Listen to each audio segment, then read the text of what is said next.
The Ashkenaz Festival, North America's largest celebration of Jewish music, arts, and culture, is happening at venues across Toronto from August 27th to September 2nd. Witness diverse musical expressions of the Jewish experience, from klezmer and Yiddish styles to Sephardic, Mizrahi, Falasha music, and much more. Go to ashkenaz.ca for venue and ticket information.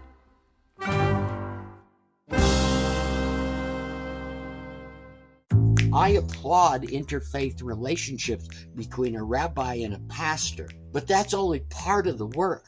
The work has to be brought down to the people in the pews. Hi, everybody. I'm Ralph Benmergui. Welcome to Not That Kind of Rabbi, where, of course, I'm not a rabbi, but if I was a rabbi, I wouldn't be that kind of rabbi.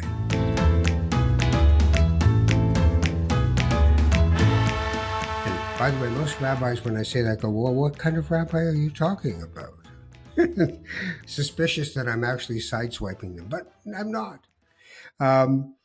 Over the years, I've done different things, and one of them was to become what's called, and the title always I don't like, spiritual director. It makes it sound like you stand there and go, no, a little more humility from you, a little compassion, and it doesn't, anyway, it really is spiritual counseling and companionship, and it's I learned it at the Aleph Ordination program in the United States in a program called Hashpa'ah. And I had wonderful rabbis all the way through that program. It was a 3-year program. And one of the courses that I have to say really stuck for me was deep ecumenism. And you wonder, what is that supposed to mean?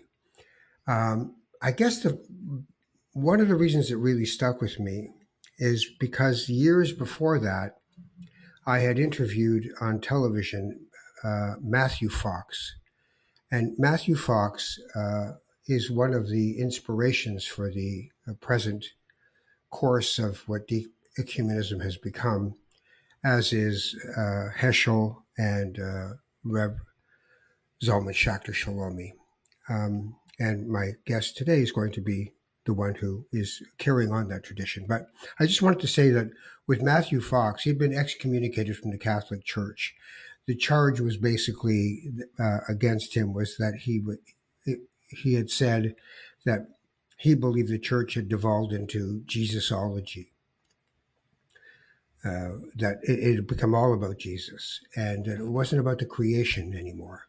So he founded a whole movement called Creation Spirituality, which still exists. He's still there. And has written some lovely books, including one on Meister Eckhart that I would suggest to anyone. It's a lovely read of different people and how they intersect with a different notion of religion, in that, like Rabbi David Cooper had said, God is a verb. It is not a guy with a beard and a naughty and nice list. And I know you've heard me say this before. It's not Santa God. It's not, but sometimes that's the best we can do, is just try to Disneyfy some target in our life. But I like the stay confused part. I like the idea of unity, the non-duality that the Eastern religions bring to the world, that it's not, I'm separate from you, I'm separate from the creation, we're all in it together. So today, what I wanted to do was talk to the rabbi who taught me the Deep Ecumenism course, and who still does it, as a matter of fact, at his new organization, well, newish organization, Yerusha. They're offering a course starting in mid-August and into mid-September on Deep Ecumenism with Rabbi Victor Gross, and Rabbi Victor Gross happens to be my guest on this edition of Not That Kind of Rabbi. How are you, Rabbi? Not that kind of rabbi. I identify with that almost every day. I get up in the morning and say, why am I still a rabbi? Why do I think I am? Well, you're a rabbi, you're a scholar, you're a PhD. What is it about waking up and thinking, why am I still a rabbi? Why do you question it? It has a lot to do with who my teachers were, and what the expectations of my teachers were for me and for other students. and I measure myself. I mean, I've been a rabbi for over 40 years, and I still every day measure myself against those teachings and what I can do to advance those humanistic teachings in the world. So sometimes there's that feeling of inadequacy, a feeling of there's so much more to do and I haven't been able to do it all and I'm getting tired and all that stuff. So that's why I wake up that way. Interesting. You don't regret it, do you? I don't regret it because it's the end product of having those teachers and doing the work with those teachers and their teachings. So I don't regret what I've done. Um, I can't. I mean, I had the opportunity, particularly when I was doing my doctorate at UC Berkeley, to pursue a secular academic career because they were encouraging me to do it, and I said, nope, I have a different purpose in life, so I'm satisfied. Good. Now, I wanted to talk to you about the interfaith efforts you have made over the years. But the first thing that popped into my mind this morning when I was walking my dog and thinking about, talking to you and looking forward to it, is I just thought, for a lot of people, religion is the problem. Like, not I want to know more about other religions. The fact for them is that if we didn't have all these different religions, we wouldn't have all this violence and otherness and all the things that have made life hard. How do you feel about that statement, that religion perhaps is the Well, problem? well, I understand it and I see it. Sometimes I think that the role of clergy today is to give, to afford palliative care to religion before it dies. I go to synagogue, go to churches, and what I see is uh, boomer generation and very few young people. They're turned off to what has happened with religion, and historically, it has been both a savior at times and a unmitigated disaster to the human race and to all of God's creation, quite frankly, because the environmental ecological world has come to recognize that religion has not done any favors to nature, to Gaia. So in that case, I'm doing a lot of repair work, right? And that's why deep ecumenism was a transformative idea and practice. And you named the three teachers who I am uh, Im- intimately acquainted with. My first great teacher, who I interacted with for 3 years in rabbinical school, was Heschel. The second was Reb Zalman till his death and continues to be a guiding light for me. And Matt Fox, who I've known since the 90s and who has inspired me and continues to urge me to continue on despite the challenges to practice deep ecumenism. When I think about Reb Zalman, I remember that his directive about deep ecumenism always struck me, which was, how do you get it on with God, right? And we all had to go out as part of your course and find someone from another faith and inquire. So I went and found a woman who had been the moderator of the United Church here in Canada. And I said, look, I'm going to be honest with you. I have found throughout my Jewish life that when it comes to Jesus, there's a kind of a smirk on our part of, oh, I mean, he's a rabbi. I mean, like, he's a good guy, but the son of God, right? And so I said, help me to get rid of that in my head. And she was wonderful. She said, look, on his driver's license, it doesn't say Jesus Christ. Christ is not his last name. He's Jesus of Nazareth. But there's a human incarnation that we can relate to in the divine. And then there's Christ consciousness.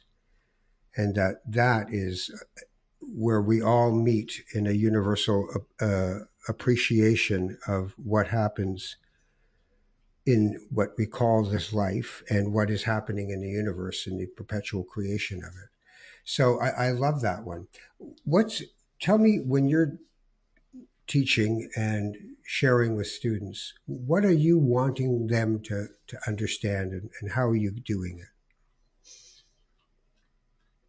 Well, after all these years, close a little more than 20 years of teaching it and practicing it, I've come to realize that Reb Zalman told me in 2003 that if Nadia and I, my wife, who's also a rabbi and was the spiritual director, teacher, ran the program that you were in, he told us that if we wanted to go down that direction in life of practicing and teaching deep ecumenism, to know that the vast majority of religionists do not follow that principle, are unaware of that possibility, and that they will put stumbling blocks in front of you. And he talked about his own stumbling blocks when he began practicing, and in fact, he suffered from that practice. So, what I want students, not just Jews, but any a practicer of any religion, to realize, to use Zalman's incredible terminology, that triumphalism, that my religion will triumph in the end of days. Mine will come out triumphant. Yours will be defeated. Has to be given up. That's number one. Number two, as Reb Zalman's principle of deep ecumenism went, is that you can't get all your vitamins from one source. Judaism doesn't have all the answers. Christianity doesn't have all the answers. They all think they do, but they don't. And the third principle that I want students to understand is that the God field, as you intimated, that religion is problematic to more and more people, that the God field, where God resides, where God is accessible, is incredibly weak. It's like a battery on the last few hours of battery life. And no religion has enough energy to recharge it on its own. It needs cooperation with other religions in that God field to recharge the battery. It can only be done together. All right, there's no other So, choice. Yeah. but what do you do? What do you do with the absolutism of religions? That, like, I just interviewed a Baha'i, and their belief is, you should do deep ecumenism. You should know about everybody's faith traditions and religions. But at the same time, they believe that the Baha'u'llah, their prophet, is the newest prophet and the newest teaching, and it should be this way for 1,000 years. So how do you move that, and how do you move the idea of Muhammad as the prophet, and that is the source of religion? Like, how do we get past the triumphalism of this? Is there a way forward that you see? One, I mean, this comes not from the teaching. This comes from the practice. So in 2003, our congregation was looking for a home. We were meeting in homes. We wanted to meet in one site. Reb Zalman said, don't look to get your own building. He said, that's environmentally unsound. You want a church. And the reason why you want a church is because they worship on Sunday, you worship Friday night and Saturday, and Muslims worship Friday daytime.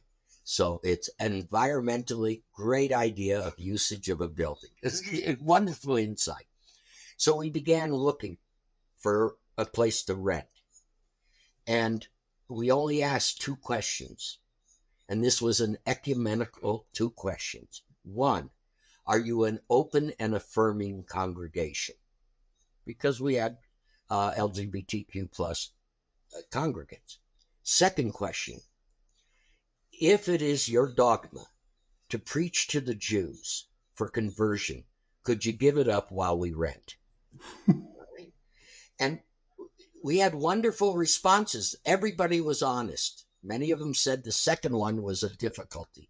And there were a few in the area in Boulder, Colorado that would say, well, one church said, we welcome homosexuals, but I got to teach Leviticus about who they are.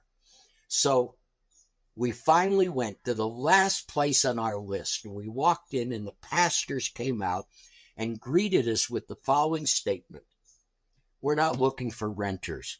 We're looking for partnership. We're still there. That was 2003. We're still there. And so the answer to your question is relationship. We developed relationship with the people in church. The church members began to get to know us. And what emerged was far greater curiosity than an affirmation of their triumphalism. All right? And I walked in the first week, I walked into the pastor's office. There was a husband and wife team too, like Nadia and me.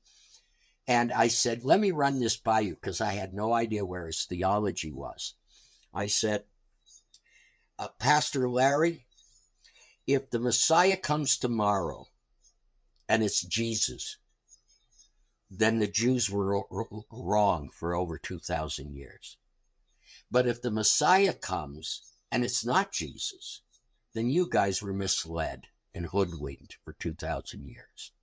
But if the Messiah comes and she is a black gay woman, lesbian, we both win. And he looked at me, a big smile broke out on his face and said, yep. That's how you overcome it. Well, okay, so here's an issue, though. So a local rabbi here where I live had a very robust interfaith dialogue going in the city. Then October 7th happened. And then nobody talked to each other anymore. And these things, this is where I feel like, how strong can we make deep ecumenism so that even when these horrible things happen and everyone's in pain, that they can still talk to each other? Because I get the instinct to retreat and go, what the people on your team are doing, I can't abide. Really? And we still go back to being in teams.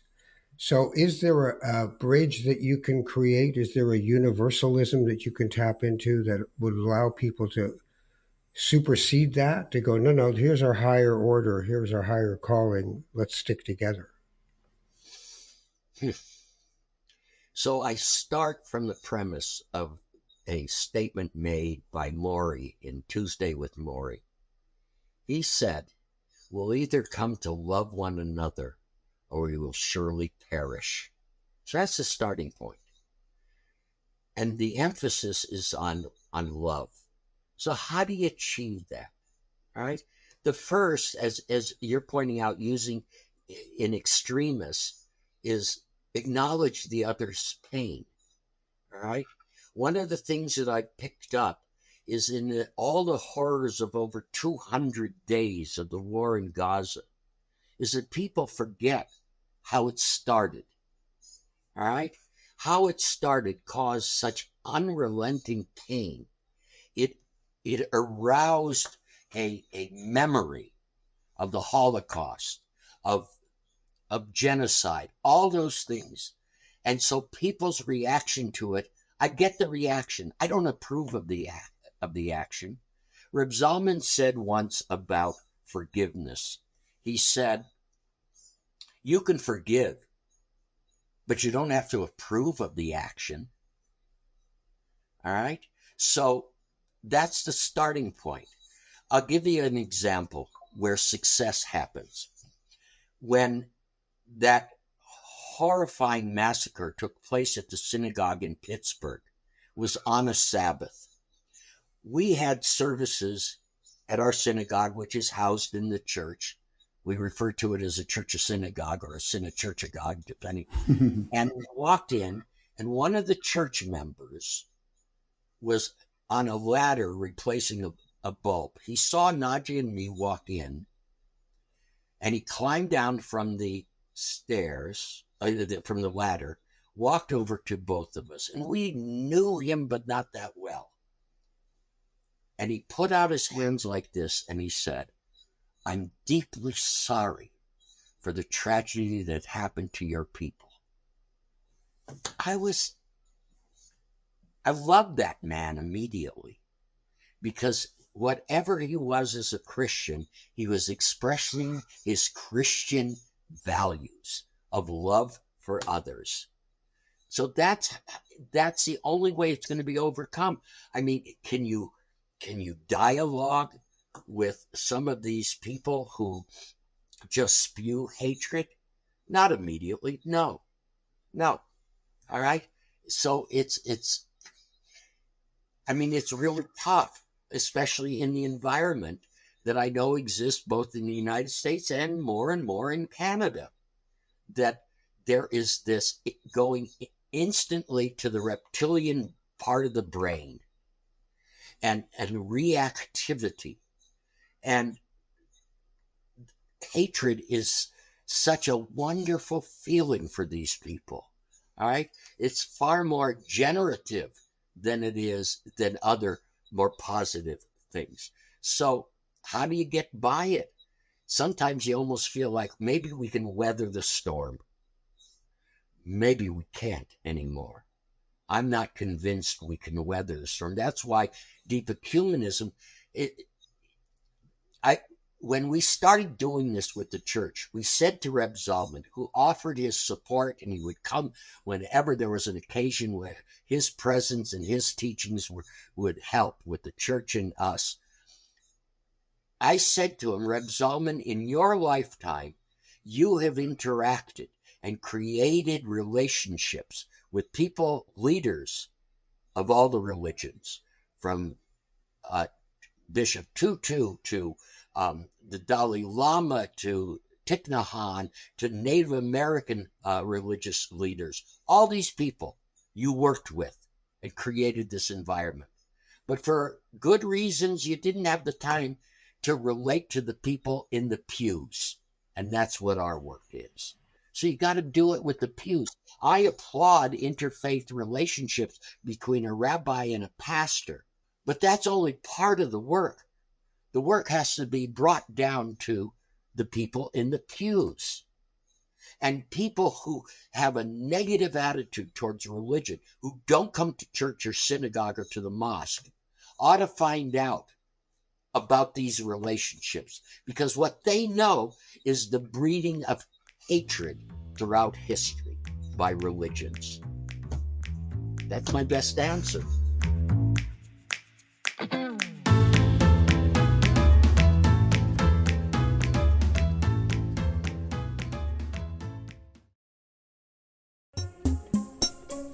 Is life really miserable for the Jews, or are we just glued to a 24-hour news cycle? Should we be worried that so many young rabbis are coming out of seminary as anti-Zionists? And what does Judaism say about polyamory? If you want answers to these questions, well, we don't have any. But we do love asking them. Each week, tune into Bonjour Chai to hear debates and hot takes by me, Avi Feingold, And me, Phoebe Maltz-Bovey, as we sit down with pundits, rabbis, and scholars to talk about the most pressing issues facing Jews in Canada and around the world. Listen and subscribe to Bonjour Chai at thecjn.ca/bonjour or wherever you get your podcasts. Would we be better off? I mean, there's the particular and there's the universal.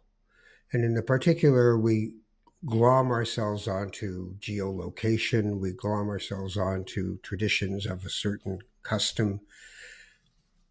But there's two things. One is, would we be better off with a universal religion, where we just stop with it's my guy. No, it's my, and they're all guys, by the way. It's my guy. It's my guy. No, it's my guy. Is there a way through that? And I think some would say that might be the answer. The other thing is, what do we do? Well, let's talk about that. Let's just talk about it. Would we be better off with a universal, if we need religion? I mean, you just at the beginning talked about palliative care for the dying off of this practice that we do. And one more thing I'd throw in is, You know, when you mentioned the massacre at Pittsburgh, all those people were much older, because in most cases it is elders, the wisdom keepers, who maintain religious practice. We can't keep trying to, one of the reasons I call this Not That Kind of Rabbi is because about the last thing I'd want to do is be a congregational rabbi trying to find the right pitch to convince people they should come into the building. I mean, I might as well just go into advertising at that point, get the right T-shirt and have everybody show up because, I got that one, right? So I just thought, no, I could not be that kind of rabbi. So talk to me about that. Would we be better off if we, and by the way, after that, I want to talk about Jonathan Sacks in his book, Future Tense. He talks about, you think the problems from the outside. In Judaism, we're so busy attacking each other and saying, I'm right. No, I'm righter. No, I'm the rightest. That, we're already tearing each other apart, and, we end up with Tisha B'Av. All right, so let's do the universal thing first. Wow. Well, none of my teachers, not Heschel in his writings, not Heschel in his work with the Catholic Church in Vatican II, not Zalman, not Matt Fox, none of them suggested a universal religion, a hybrid form of religion. The universalism was the humanistic teachings that all religions contain. They do have that positive stuff. Particularism has to be the thing you look at. You have to be careful of it, but you can't eliminate it. And the reason for that is that when Zalman said you can't get all your vitamins from one source, the vitamins are part of the particularistic aspects of each religion. So if I discover what's missing in Judaism, and there's a lot that's missing, then I go to the particularistic practices, ceremonies, rituals, theological ideas, what have you, of another or a number of spiritual traditions, and see what they have to offer. So the best example would be that in the 60s and into the 70s, Judaism was a rational religion. Mysticism was denigrated, if anybody even knew about it. There were less than a handful of books on Jewish mysticism in the late 60s. So what Zalman did was he brought meditation from the East, from the Hindu and Buddhist tradition, into Judaism, saying these are vitamins that we need in our time. All right? In other religions, Judaism has much to offer. One of them is the concept of justice, of how justice is affected through the prophetic tradition, of looking at governments, at leaders, about individual behavior, about judicial process, and saying there is a sense of justice that resides in all those. If it doesn't, we have to protest about it. We have to effect change. That's what the prophetic tradition was. That's what I learned from Heschel. So that particularism is worthy for vitamins, but it's not worthy of, I have nothing to do with anybody else. I am insulated, insular religion. That's my particularism. All right? I personally see things through both a particularistic and a universal lens. My academic training in history and philosophy is secular, but I use it along with my Jewish particularistic approach. So that's the best way to deal with it. I don't want to see either one eliminated. He also used to say, I remember, each religion is an organ of the body, and they're all necessary to keep the body of all of it alive, the universal of it, all of it alive. So what do we do about the slow motion civil war of Judaism? That's a good way to describe it. Um, in fact, I don't know if it was in the class that you were in, but a number of times over the years in the deep ecumenism class, said the students would ask, "Why are we talking about and learning about vitamins and everything, and how to get along with Christians and Muslims, et cetera, when we can't even get along as Jews? Why don't we talk about interfaith being in the denominations of Judaism?" And I came to the renewal of Judaism and to the Zalman particularly from the conservative movement. And the conservative movement taught me to critique the reform movement. And I mean, this was particularism in the extreme. All right. And you watch the wars that go on. And Nadja and I lived in Israel for a number of years. We watched it there. It's just got worse over time. The non-recognition of women to be spiritual leaders and rabbis and cantors and all that.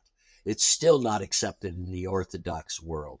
In 1970, Nadja applied to the seminary, Jewish Theological Seminary, where I went to school, saying, "I want to study to be a rabbi." They didn't even bother answering her.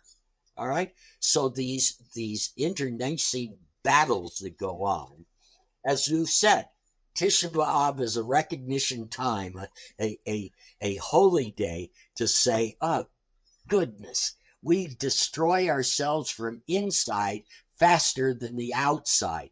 I mean, I'll give you one historical example. I was taught in the diaspora that Yochanan ben Zakkai, who went to the Roman general and said, "I'll give you the keys to Jerusalem. In exchange, all I want is a school outside of Jerusalem." And after the battles that had gone on for such a long time, losses on the Jewish side, losses on the Roman side, the Roman general said, "That's a good deal." And he did it. And so in the diaspora, the Jewish education was that Yochanan ben Zakkai was our hero. He saved Judaism. When I was a graduate student at the Hebrew University in Israel, that's not the way the story was presented. Yochanan ben Zakkai, was a traitor. All right? So, and it wasn't just historical. History, as Shakespeare said, is a prelude. And that's the way this student sitting next to me, a graduate student sitting next to me, said, "See, you got it wrong. He was a traitor." All right? He helped cause the destruction of the Jewish state, the Second Commonwealth. And I was shocked to realize that this was a battle going on still to this day. It wasn't about history. It was about the current way of response. Listening to Netanyahu's speech, you heard it there. We'll be happy to do it alone if we have to, but we'd like to have a few allies. But they're all against us. All right? And you listen to former President Trump talk about the war on Christianity. I don't see a war on Christianity. Not in he's conflating that with class warfare, of which he's a proponent. Right. Yeah. So all that besmirches religion. All right. I like the differentiation that Buber had. Buber understood what was going on in the early years of the 20th century, and he referred to the difference was between religiosity, which we now call spirituality, and the rabbinic practice of Judaism, which was concerned about behavior and the control and legislation about behavior. And that's what's still going on. Buber never won the war. He never really engaged in the war except on a personal basis, his own life. But Zalman understood it, and Zalman lived through the conflicts of it. A person like Matt Fox, God bless him, he still hasn't overcome the expulsion from the Catholic Church. Right? He still Yeah. has that anger about it because that was his teachings, which were far more legitimate. Original blessing was far more legitimate read of the book of Genesis than original sin. And yet he was expelled for that teaching. Well, when you spend 2,000 years telling people original sin, you don't really appreciate it when a guy shows up and goes, well, maybe not. Okay, so here's the thing. It's a tough one. So people say to me, oh, religion is, the reason for all the trouble in the world. And I say, that may be true. But on the other hand, if it wasn't religion, it would be which bowling team you backed or which sporting team you backed. And we have a need, an urge to belong. And that happens in a way through religion that can't happen in most other ways because we can have the comfort of, oh, you're Moroccan too? Oh, well, then Adafina, that's great. Or you're from Poland? Oh, great, blah, blah, but we need to belong to something. So how do we belong? How do we break that tension? How do we belong to something and to everything?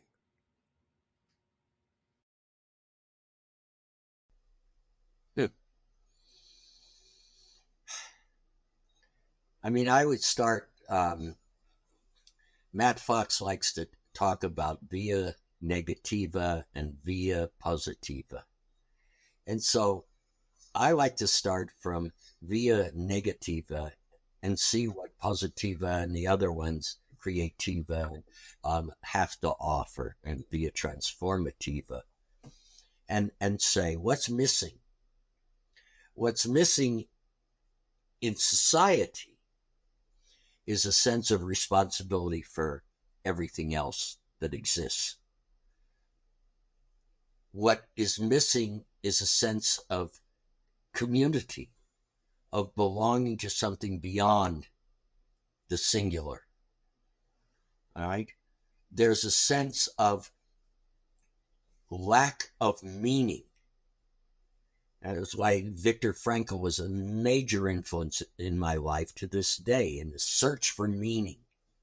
What am I here for? All right. So you take those, and religion has provided a better vehicle for the search of and the affecting solutions to those issues than any philosophy, all right, and any nationalistic enterprise to date. All right? It's just a commitment that's necessary from religion, from religious leaders, from practitioners of it to recognize that they are the inheritors of an incredibly positive force for the betterment of creation. All right? That's why I love Fox's creation spirituality, because he's right. It's all in the first 2 chapters of the book of Genesis. All right? And it's not a hierarchical view. All right? We humans are not the pinnacle of God's creation.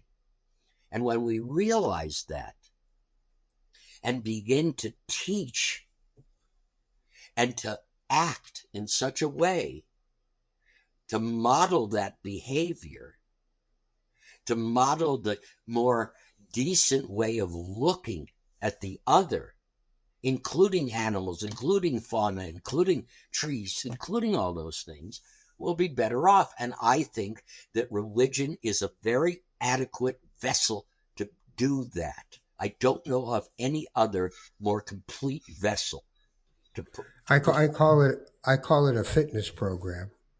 That's a good term. Very good term. Right, and Yeah. a community builder, and so okay, so if we had one gift to give to the other religions, the other organs of the body, one gift only, what would Judaism's gift be to the others?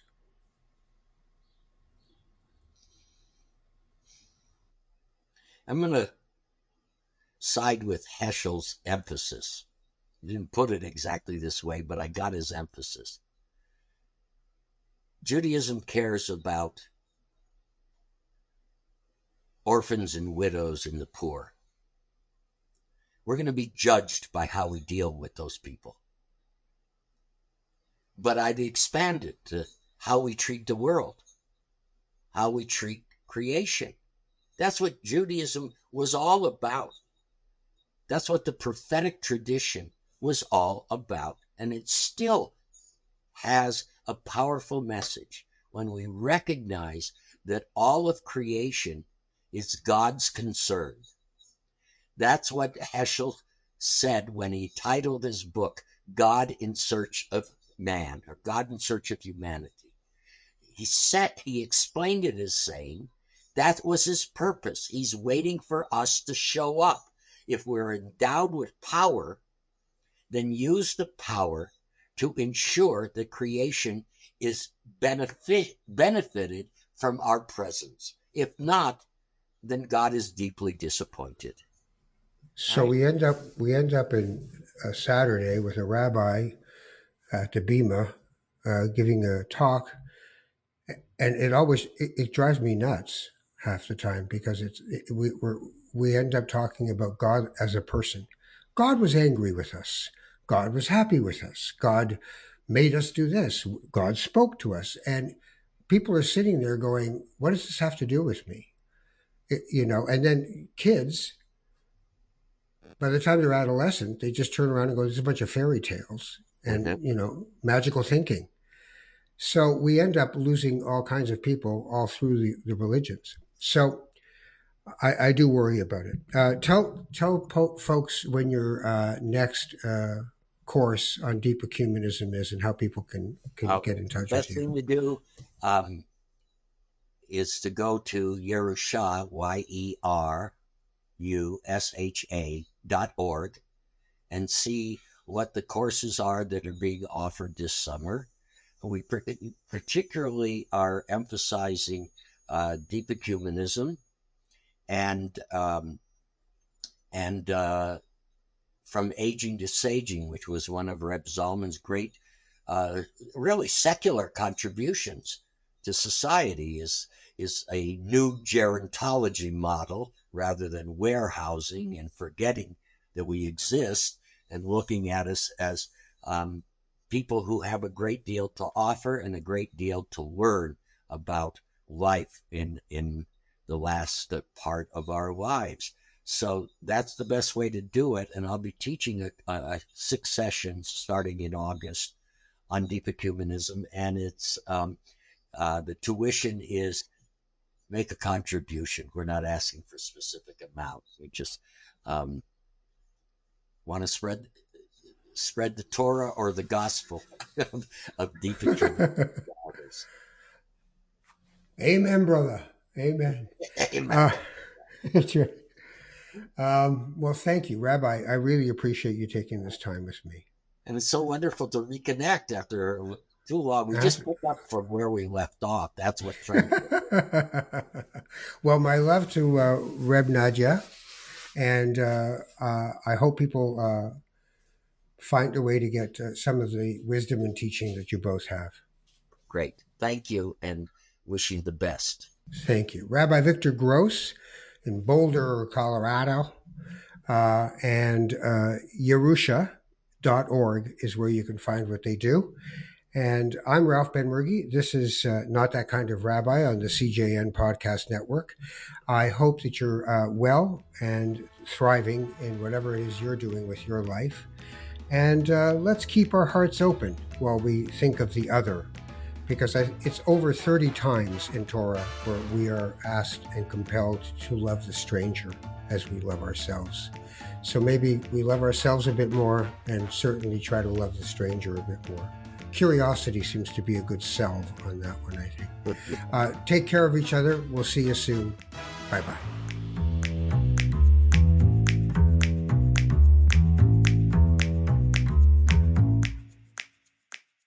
The Ashkenaz Festival, North America's largest celebration of Jewish music, arts, and culture, is happening at venues across Toronto from August 27th to September 2nd. Witness diverse musical expressions of the Jewish experience, from klezmer and Yiddish styles to Sephardic, Mizrahi, Falasha music, and much more. Go to ashkenaz.ca for venue and ticket information.